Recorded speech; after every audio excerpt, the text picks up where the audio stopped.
So the school run is one of those everyday things you don't really think about. You do it or go through it and you move on.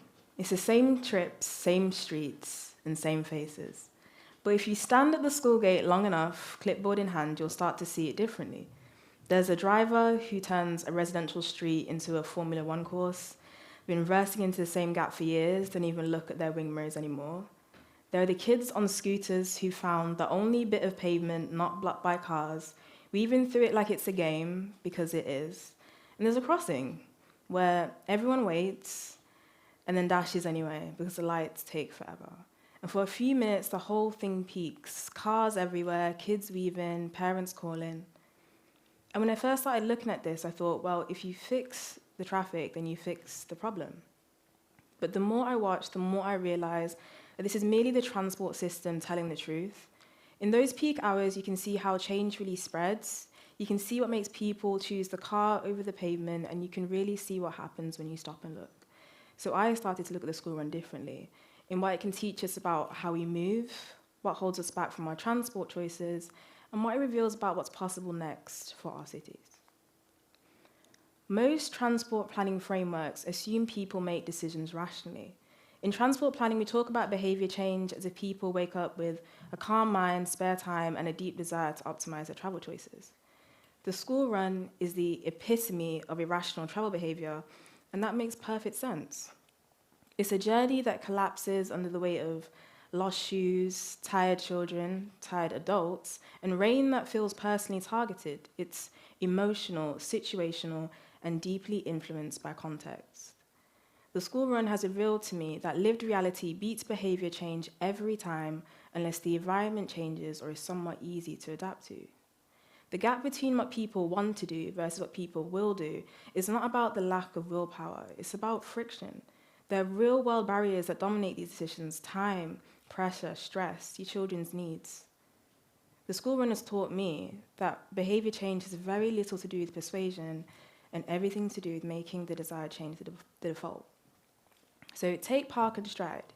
You tell parents, park here 5 to 10 minutes away from the school where there's an allocated space, and then walk the rest. And it works, because the path of least resistance is now the walk. Instead of demanding perfect behavior, this design approaches real life. It accepts that some families still need to drive, and then gently reshapes the last few minutes. And that walk each way, it adds up. There's now less pollution concentrated around the school gates because there are fewer parked cars idling there, and it's a bit of exercise, whether that's walking, wheeling, or cycling the rest of the way. And that's the genius of park and stride. It changes the default.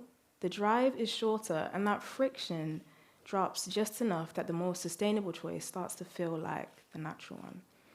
Whatever requires extra planning or energy or bandwidth during those frantic hours won't happen consistently. For behavior change to thrive, it needs to feel simple, expected, and supported to become the norm. So what is sustainable travel or active travel regarding the school run? Well, that's walking, wheeling, or cycling. Simple. But how parents or caregivers choose that during the school run, it's not so simple at all. You ask a parent why they drive, and they say, well, the drop-offs and the pickups are stressful, the junction doesn't feel safe, I don't feel confident navigating the alternatives, or perhaps I don't want to feel judged for navigating the school run in a particular way. Children think differently. They think in terms of fun and safety and freedom, burst into asking the question of, can I go by myself someday? So here's what the school run taught me about this. 1, children want independence long before we can give it. They're ready and we're not. And that's where urban design comes in. Child-friendly cities and accessible streets help support school run journeys with more ease. Secondly, sustainable travel is not just a transport choice, it's a childhood experience. Walking, wheeling, or cycling to school can help build a child's confidence, connection to place, physical health, and sense of self. And that there reveals the true stakes of transport planning. We're actively shaping children's daily lives and locations so they can look back on later with fond memories. And thirdly, parents aren't anti-sustainable travel, they're anti-risk. School-gate behavior is led by a lot of unpredictability and chaos and stress. Most adults are choosing between uncertainty versus safety. So imagine there's a junction, and as you walk up to it, the pavement gently drops into a crossing, and there's a cycle lane neatly alongside of it. For a child on a bike, that says you belong here. For a parent that's pushing a buggy, it says the route is somewhat predictable, it's safe. And for a child on a scooter, it says you don't have to dismount nor fight for space. And that's the importance of urban design when it comes to sustainable travel culture. When a place feels like it's designed for us, for our human needs, as opposed to just the physical space itself, that's when sustainable travel culture can become the norm where it can thrive. Track the data, and you'll see the patterns. And it's crucial to note here that data is way more than just numbers. It's how a place, it's how a street feels.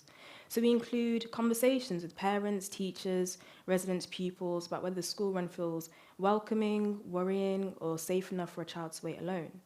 And data is also crucial here because it reveals the friction points that people feel instinctively, places that make them reroute or hesitate or hold their child's hand tighter.